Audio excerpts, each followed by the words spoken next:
Hey everybody, this is me from the not too distant future, and yeah, it's been a crazy couple weeks, you can probably tell.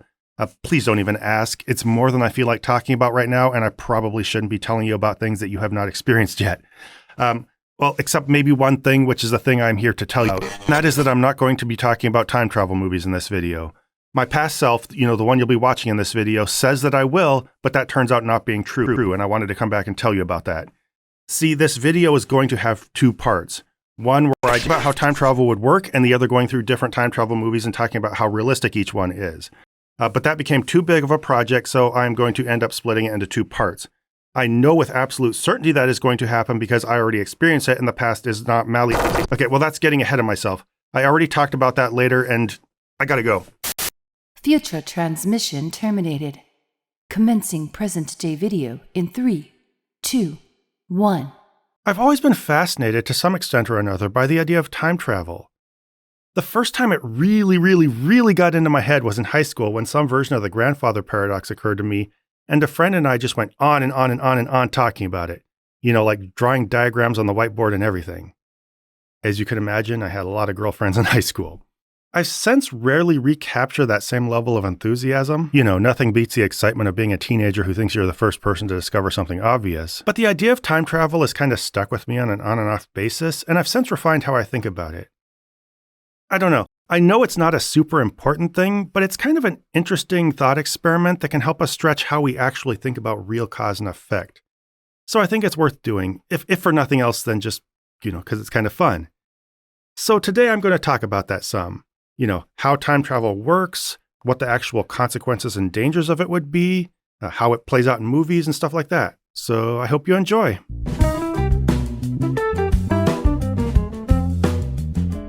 Now, did you notice anything wrong with what I just said in my intro?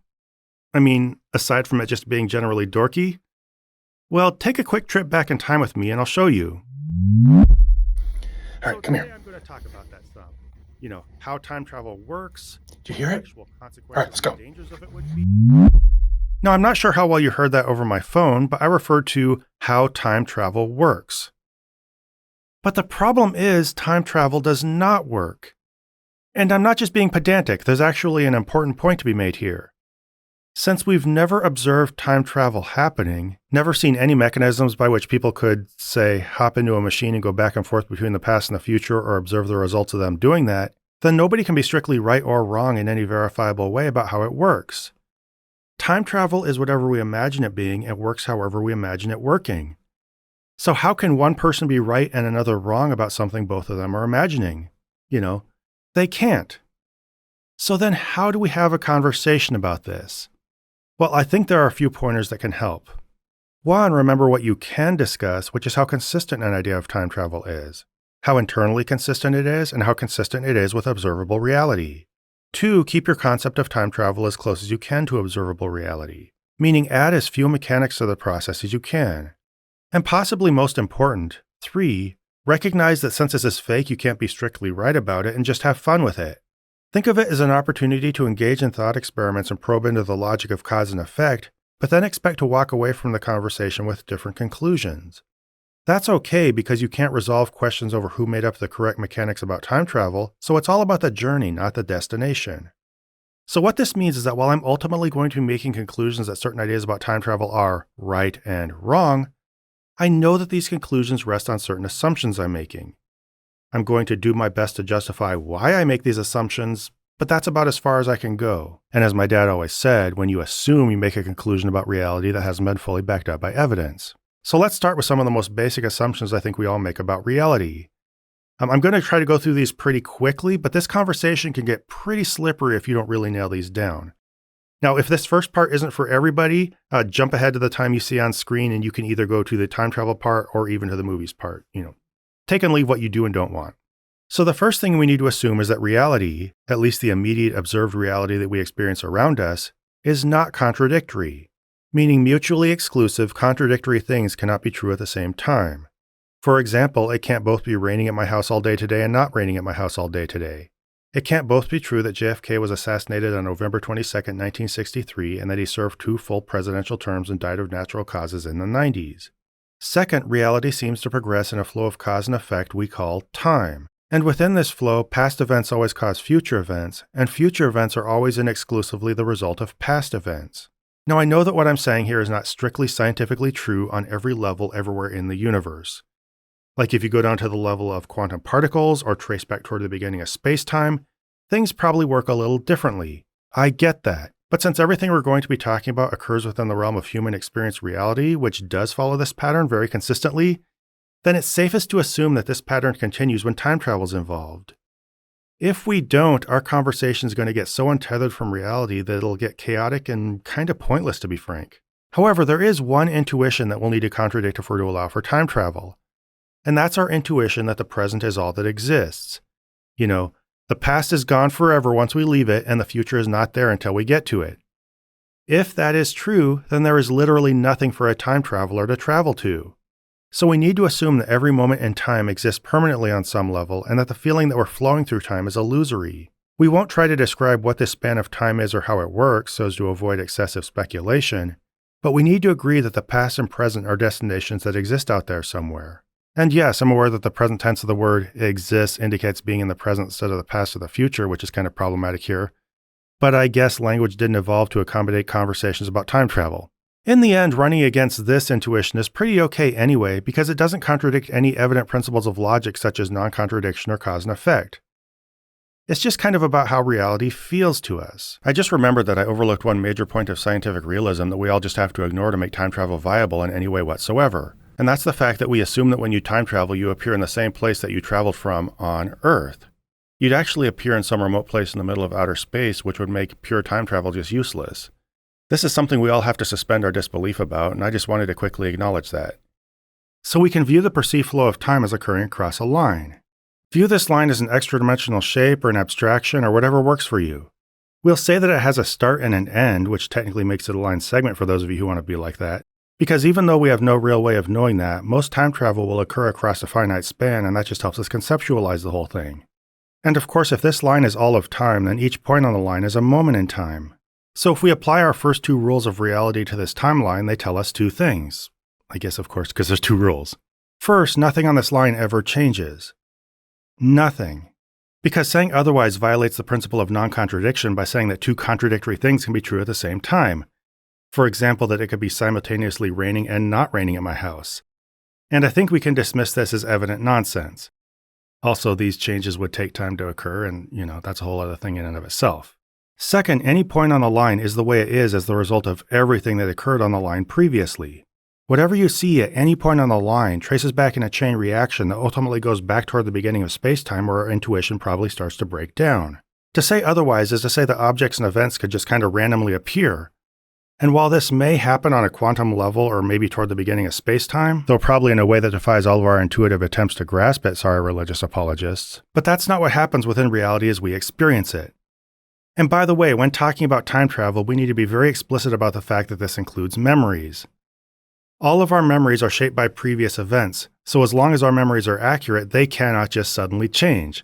That's as contradictory as, other events changing. Now, I've been talking a lot about how reality seems to work, and of course, if we're going to talk about time travel, we're going to have to make some exceptions, right? Because time travel doesn't seem to be real as far as we can tell. But we need to keep these exceptions to a minimum. Basically just enough to introduce time travel into the equation. Kind of pare everything down to what time travel actually is and how that would interact with reality as we know it. Otherwise, the further we stray from this, the less grounded our conversation will be in reality, and the more illogical it will start to become and basically just nonsensical. At its core, we want to take this concept of time travel and see how it interacts with reality as we know it. So that said, what is time travel? What is this minimum that we can incorporate into our understanding of reality? Well, at its core, time travel is just moving from one point in time to another, right? In a way that involves some kind of skip. Basically, you make yourself disappear from one point on the line and reappear on another. Now, there's another way of looking at it, which is that you kind of fast forward or rewind through time, kind of like in that old time travel movie. But I'm going to ignore that possibility and just stick with a good old, disappear from one time and reappear in the other one way of looking at it. I'll explain why on screen just to save time, and it doesn't matter that much anyway because in the end the result is roughly the same. For all practical purposes, you disappear from one time and reappear in another. It's just mostly a matter of how much you wait in the meantime. So what happens then when you time travel? Well, first, when you travel to the past, you are going to be experiencing and interacting with events that occurred prior to the present as you know it. I will call this your natural present, just for the sake of simplicity. This means that a few things change for you. First, you're viewing things that you might have prior knowledge of, either because you remember them firsthand or had learned about them. Additionally, your prior knowledge will mean that. Second, you'll be able to anticipate many events that happen between the time you're in now and your natural present. Basically, from the perspective of the time you're in now and the people who live there, you'll be able to predict the future. Now keep this in mind because it's very important, especially if we're going to try to understand what happens when you're interacting with the past. You're going to be able to predict the future with absolute certainty. The only exceptions to this are going to be if you have incomplete or inaccurate information. Say if you don't remember something, remember it wrong, or read something wrong in a history book. But as long as you correctly understand the past from your natural present, when you're in the past, you're going to be able to predict everything perfectly. Whatever you know is going to happen is going to happen. And some of you who like these conversations might know where I'm going with this. To say otherwise, to say that something you correctly know is going to happen isn't going to happen, is to say that reality can contradict itself. And finally, third, everything you do in the past will impact events in the future relative to that time. Now, this is the same as how we always interact with reality, right? Everything we do impacts the future. But now the difference is that what you do feeds into a future that you have current memories of. This is a trippy difference to be sure, but remember this is the only difference. Unless, of course, I'm missing something, in which case I know I can count on people in the comments to tell me how stupid I am. Now, when you travel to the future, on the other hand, things are quite a bit simpler. Basically, first, you're jumping ahead and prematurely learning things that will happen in the future, and second, you might have the opportunity to bring some of this information back to your natural present. Now, I don't see a lot of complications arising from the first one. Basically, all that's happening is you're skipping forward and learning and interacting with events ahead of time. And this still fits with our intuition about cause and effect because time is constantly progressing forward still. It's just that you skip some of it, almost as if you'd slept through it Rip Van Winkle or Idiocracy style. So no room for perceived paradoxes or complications or contradictions or anything like that. The second one does get more complicated, of course, but only in the same way that we've already covered with time travel to the past. Essentially, this is time travel to the past. The only difference is you're traveling from the future relative to us back to our time instead of from our time back to another past. So any contradictions or perceived paradoxes or anything like that would essentially be the result of time travel to the past. It's just that our natural present is the past in this case, if that makes sense. The scenario is the exact same as time travel to the past in terms of bringing prior knowledge from one time to another, being able to predict current events, and feeding into events you currently have memories of. In this case, the memories are just what you experienced while you were visiting the future. So it seems the core issue with time travel is what happens when someone goes back in time and interacts with events they have prior knowledge of. Like say you know your grandparents met in 1970. If you were to go back to right before that time, you could watch those events unfold.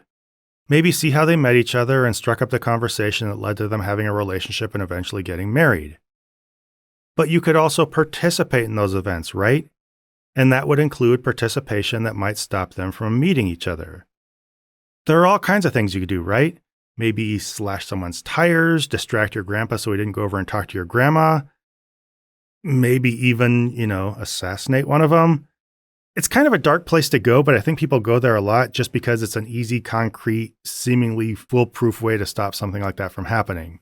So what if you did do that? What if you kept your grandparents from meeting? Well, it seems like that would set off a whole series of changes that would include you not being born, right? But then if you're not born, who went back in time and stopped your grandparents from meeting? That's the big question, right? We've all heard this one. Nobody would because you don't exist. Therefore, your grandparents would meet and ultimately you would be born. But we're not out of the woods yet, because if you were born, you'd go back and stop your grandparents from meeting and on and on and on. We have a self-perpetuating loop where your actions make your own actions not happen, and then the not happening makes them happen again. Now, this is the idea that occurred to me back in 1992 when some friends and I were sitting in a classroom with nothing to do. Not really sure why we were there, and it was just us and a teacher hanging out and writing on a whiteboard. Of course, I thought I was just incredibly clever for coming up with this, even though I was approximately the bazillionth person to do so. But whatever. When it comes down to it, this idea is just incoherent, right? I mean, what do you do with this? Now, I know some of you are ahead of me just furiously typing away at the comments. I see you out there. And the conclusion I reached and still find most likely today is that you just wouldn't stop your grandparents from meeting. Neat and easy as that. But how can I know this? And what would stop you from doing it? I'll take the second question first. I honestly don't know what would prevent you, because it could be anything. You could simply decide not to do it. Some thugs could jump you before you got to your grandparents. Hell, you could trip over your shoelaces and get knocked out, or a meteor could fall from the sky and hit you on the head. Now, I know that some of these possibilities sound far-fetched because the odds of them happening are just extremely low. I also know that me suggesting such low odds things as obstacles to you stopping your grandparents from meeting makes it sound like the universe is trying to direct your course, like it has a will and it's trying to steer you toward a preset timeline. But I'm not. The universe has no consciousness and of course it does not care what you do. Things just happen. But what I'm saying is that you, and I mean by that you as a time traveler, could know that the accumulation of things just happening would not result in you stopping your grandparents from meeting. So to the second question, how could you know this? Well, I actually already explained this when I laid out what makes time travel to the past unique. You're viewing things and anticipating things that you have prior knowledge of. Barring things like your grandparents lying about the time they met or even about being your grandparents, which would then mean you're not actually changing the past and thus negate the point of the thought experiment, you as a person living in 2025 are privy to a body of information that informs you of the nature of reality on October 4th, 1970 at 7:26 p.m. So you know they met, which means that you know you would not stop them from meeting. Not hard to extrapolate one of these facts from the other, right? So to clarify and to help illustrate how certain this knowledge is, let's compare it to your knowledge that it's currently raining outside. In each case, you have a method of gaining pretty much certain knowledge. In one case by looking out the window, and in the other by hearing a body of stories from people you trust and by existing. Or at least this is as certain as any knowledge we can get, barring things like elaborate pranks or solipsistic assumptions. But another important and interesting point is that in each case the event could have seemed extremely unlikely up to the time that it happened. We'll say that in one case it was totally clear all morning and the forecast predicted a sunny day, and in the other that your grandparents lived on opposite sides of town and had different plans that night, but a bizarre string of accidents resulted in their plans being canceled, which resulted in them spontaneously deciding to hang out at a restaurant they would have never visited otherwise. In fact, leading up to those events, you might say, it's not going to rain today, or those two people will never meet. Just because that's the kind of wording we use to describe our near certainty of the future. But all it is near certainty.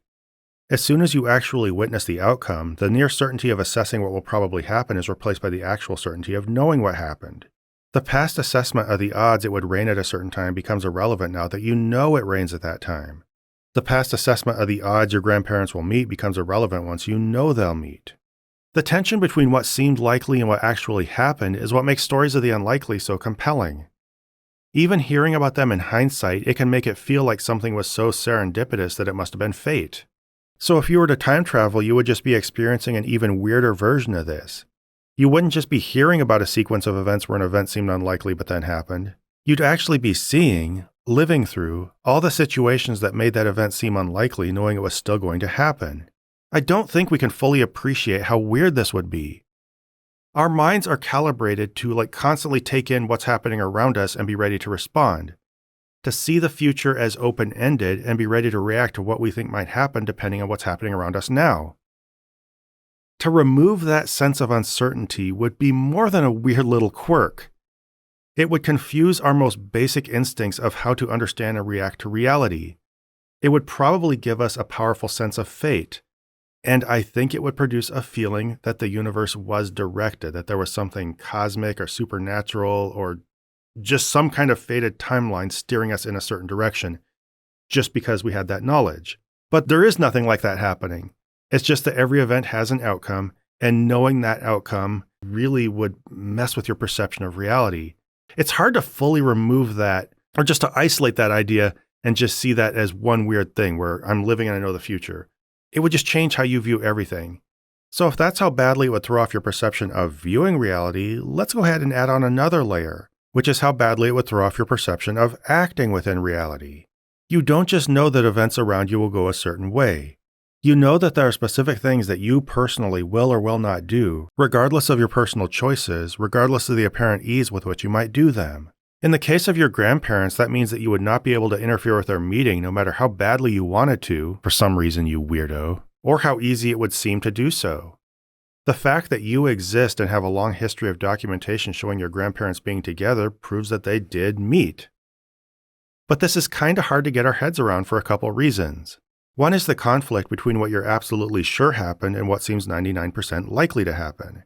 It feels like you as a time traveler should be able to concoct some way to stop your grandparents from meeting. I mean, the opportunity is just right there, right? All you have to do is distract one of them, maybe go back in time to when one of them was a baby and take them to the future to grow up there. The possibilities are just endless and seem foolproof. But they're not foolproof. Anything can happen to interfere with any plan. Or as the saying goes, the best laid plans of mice and men often go awry. So given a lack of knowledge, there would always be a 1% chance that you could fail, right? The difference is that now as a time traveler, you know that 1% chance is going to be the outcome. Even if you want to do it, something will stop you. Or maybe even if you feel like you want to do it now, you might decide not to do it. Both of these things happen in reality. Something seems unlikely and strange events stop it from happening. Or you could look back at your own history and think, I would have never thought I would do this, but I surprised myself. So now it's the same thing, you just know the outcome. But there's a second one that might even be more tricky, and that's the confusion between your personal perceived timeline and the actual timeline. So let's say that one day you decide to go back in time and stop the assassination of JFK. The sequence of events as you perceived it would be: 1, you grow up forming your personal memories and living your normal life. 2, you get into a time machine and it disappears. 3, you and the time machine appear in the past. 4, you go to Dallas and stop the assassination. 5, you get back into your time machine and it disappears from the past. 6, JFK goes on to serve 2 terms as president and live to a ripe old age. And finally, 7, you and the time machine reappear in the future. It feels like your attempt to stop the assassination comes after you grew up and got into the time machine, since this is the order in which you experienced events. But this is an illusion. The actual sequence of events would be: 1, you and the time machine appear in the past. 2, you go to Dallas and stop the assassination. 3, you get back into your time machine and it disappears from the past. 4, JFK goes on to serve 2 terms as president and live to a ripe old age. 5, you grow up forming your personal memories and living your normal life. 6, you get into the time machine and it disappears. And 7, the time machine reappears in your natural present. If you actually travel to the past instead of some alternate side dimension or something like that, you appearing in that time is by definition the first thing that would have occurred in this sequence of events. 2 would cause 4, which would then shape 5, meaning JFK surviving would be part of how you learned and remembered history and what kind of world you grew up in. This is just basic cause and effect once you understand the order that events happened in. But the problem is that people think in this sequence, since that's what the time traveler experiences and, by extension, what they experience as viewers or readers following the protagonist. This leads them to think that the result of stopping JFK's assassination would not unfold and be experienced, at least by the time traveler, until step 4. But this is nonsensical. Basically, it's proposing that stopping JFK from being assassinated in 1963 would result in, for example, him being assassinated until you came back to your natural present and then not being assassinated after that. Or him being assassinated up until you perceived yourself stopping him, but then not being assassinated then. It's just nonsense. It doesn't make any sense at all. It's silly. But more to the point, it's not silliness that results from complexities inherent to time travel. It's silliness that results from a basic and easily remedied misunderstanding. That being that cause and effects unfolds in the order that the time traveler perceives them, and not in the order that events actually happen. Once we identify and correct this misunderstanding, then the situation is pretty clear. Whatever you remember, whatever world you grew up in, is the result of all past events. And that includes events that were caused by you as a time traveler. That's why I say everything is set. You can't change the past. It's immutable. Because whatever you went back and did already happened and you remember it, right? If you travel to the past, then it is always true that you were at that time. And everything you remember will be the result of what you did at that time, at least partially, along with other events. In short, you participate in the past. You don't change the past because change by definition is an unfolding of circumstances over time. It's not altering a timeline because altering what happens at a specific time is meaning two mutually exclusive facts are true at the same time, which is inherently contradictory. And this is not a new idea, far from it. I'm not like super clever or novel for coming up with this. Some form of this is actually one of the oldest ideas in Western literature, which used prophecy instead of time travel as its mechanism for knowing the future, but same idea in terms of not being able to change history. And the Novikov self-consistency principle is actually codified as a principle of time travel since the 80s. So this isn't my idea, I don't own it, but it does seem to be the one that makes the most sense. And in fact, once you lay out how reality seems to work in terms of cause and effect and non-contradiction, it seems like the only one that makes any sense, which is why I spent so much time laying those ideas out before even really talking a lot about time travel. Of course, like I said at the beginning, time travel's not real, so we're all just making up our own made-up ideas about it. And if you want to make up an idea where, going to the past and doing things creates alternate realities and alternate timelines and stuff like that, that's fine. You're not wrong. You and I are just making up different imaginary phenomena. However, I will say that there are a couple things that makes my made-up idea better than your made-up idea. First, mine skews closer to observed reality and is more consistent with observed reality. Basically, it adds fewer imagined mechanics to the equation, those just being the minimal descriptions of what would happen if you disappeared in one time and appeared in another, and from there it just tries to stick to the logic of how we see the universe work. By contrast, a branching realities one is more a combination of time travel and alternate universes and stuff like that, which just drifts into describing more imagined ideas. It's just piling a lot more stuff on there. And if you like discussing a lot of imagined ideas, that's perfectly fine, up to you. But I find it more interesting and more of a compelling thought experiment to stick to just how time travel would interact with our current understanding of cause and effect and reality and stuff like that. That's just me. But second, and even more damning, is the reason why this extra branching reality / alternate universes thing is tacked on. As far as I can tell, the only reason this idea exists, the only reason people ever thought of this, is because it's an easy way out of the misunderstandings I just pointed out. See, it's easy for people to mistake the time traveler's perceived sequence of events as the real sequence of events, to think that reality unfolds as the time traveler sees it unfolds. However, this doesn't make sense and leads to some weird, janky things with reality, so instead of thinking about why it doesn't make sense, how they have the sequence of events out of order and imagining what would happen if the sequence of events were in the actual sequence of history, they just say that two realities must have happened.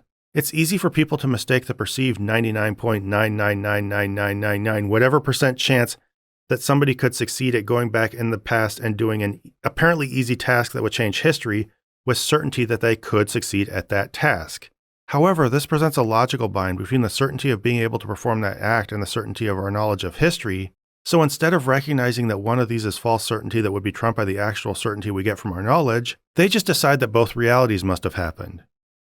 Basically, alternate timelines is just an escape hatch used to stop thinking about a problem once you reach a dead end. The paradoxes of time travel are not paradoxes with reality. They are paradoxes that are still left in ideas that you haven't finished thinking through. So in short, and here's my big conclusion, if time travel existed and reality continued to behave the way we see it behave, there would be no paradoxes because you simply couldn't change history. Basically, long explanation of the fact that you can't change the past, because it kind of takes a long explanation to really get there. Now, along with not being able to change history, I would rule out one other thing in time travel, and that's a time loop, or what some people call a bootstrap paradox. This is kind of a mirror opposite to the changing the past paradox. Whereas that paradox has you changing history in a way that makes your own time travel impossible, such as stopping your grandparents from meeting, a bootstrap paradox has you adding in a way necessary for your time travel to occur. An example being that I went back in time and caused two people who wouldn't have otherwise met to meet. Them meeting causes me to be born, which causes me to travel back in time, which causes them to meet, and on and on and on. Basically, it's a circular loop where two events are perpetually creating each other instead of a loop where the event keeps creating and destroying itself. I think the illogical nature of this is pretty obvious. I'm not going to go into too much detail here. Additionally, it makes you wonder why every possible event that could happen didn't happen. Like if a time traveler could go back and cause his own existence, or a piece of technology could go back and cause itself to be invented, then why isn't the universe just full of infinite time travelers and infinite pieces of technology? Now, you could say that there are just a certain number of specific loops built into the nature of the universe. So, some events started within a loop just like other events started back at the beginning of time. I guess that is okay in a way, but it still contradicts how we've observed reality happening. We observe reality unfolding from one event that leads back to another in the past that would lead on and on and on back to the beginning of time. And so just assuming these loops exist, I don't know. I could kind of see the logic in them if you just think that that's baked into reality, just like everything else tracing back to the beginning of time is baked into reality. But it's just throwing unneeded assumptions in there and things causing themselves just kind of inherently illogical. These two principles taken together pretty much rule out the idea of time travel as this ever-present threat to reality. Like everybody who goes into the past is going to screw everything up and we're constantly in danger because of that. So then what do you do with time travel in fiction? How do you make this fun or interesting? As Drew Harrison asked in my live stream, how would you make a time travel story interesting if you can't change anything? My answer to this is that there are actually all kinds of consequences to time travel even if you can't change the timeline. Like think of the abuses in terms of like stalking or spying. You could even find ways to enrich yourself without changing history. Like sure, you couldn't steal a famous artifact like the Mona Lisa because we know it's there, but you could take a deposit of gold that we have no written history of, either carry it back in your time machine or hide it somewhere where you could find it in the present. You couldn't make yourself rich by giving your past self a tip to buy Microsoft stock in the 80s, but you could quietly make investments that you could retrieve and cash out after you got back. Or at least I think so. Maybe I'm wrong on some of those, but it seems like there are a lot of things you could do that would be pretty bad and pretty dangerous and pretty unethical without disrupting some kind of timeline. But there's an even deeper issue here that really goes untapped, and that is the psychological danger of time travel, which I think would be really severe. I'm not even sure we can begin to understand the impact that moving around in time, and especially being able to do it freely, would have on us. We're used to being anchored in time. Our minds are kind of built to function that way, to the point that our very sanity, our ability to stave off existential dread, depends on us flowing naturally through time as we know it. We live in the moment, It keeps us from avoiding fretting too much about the future or dwelling too much on the past. And in fact, even as time-bound creatures, we still struggle to do this to some extent. And we have a lot of advice about doing this to keep us anchored in the present, to the point that we've developed trite catchphrases for most of them. So if we can get too looped into the past based just on memories, imagine if we could keep revisiting it. What would it do to us to be able to keep dwelling in nostalgia, not just by thinking about the past or consuming old media, but actually going back and living in it? What would that do to our heads? How would we process loss? Would we? A good example of this is in Isaac Asimov's story The Dead Past, where a mother kept obsessively viewing her deceased child using a machine that could look back in time.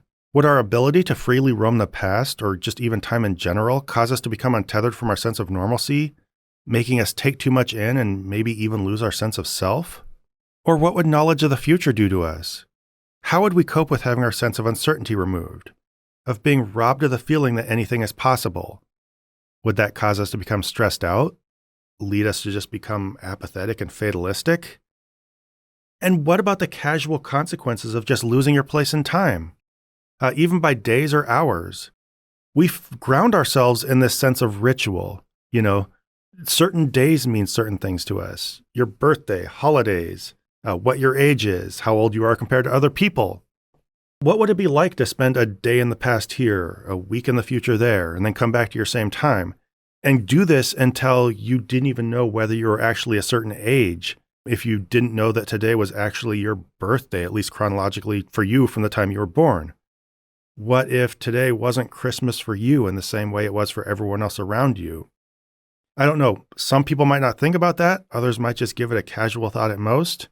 But for some people, that might really mean something. And I don't know what it would do to you, even if it didn't really bum you out in any particular moment, what it would do to you to have that uncertainty in your head, to just feel that you have been removed from time and from your sense of ritual and just the normal passage of your life unfolding. Then there are the society-wide consequences. If time travel became a regular routine thing, even for a few people, what would the accumulation of time-wide knowledge do to, all of us? What would society do knowing every turn the market would take, who would win every war, when everybody would die? How would people react if, say, time travelers went back to thoroughly study the time Jesus is claimed to have lived or died? Or cleared up every mystery upon which we build our mythologies, both social and religious? So much of how we understand ourselves, interact with others, construct meaning, is built on some kind of fuzzy understanding of the past. So what would we do if that was all gone? Would we secularize? Become more culturally homogenized? Or would people tend to disbelieve the time travelers and become more radicalized, or in some other way just push back against that knowledge? Once all this information became the norm, would we become stressed out, apathetic, incurious? What would it be like for our children and our children's children to grow up just always having this knowledge? There's so much about time travel that could, enlighten, excite, or maybe devastate us, and do all this without paradoxes and time shifts and all that kind of stuff. I don't know. It kind of bums me out that these ideas aren't explored more. Sure, stories touch on them, but I think there's a lot of untapped potential there.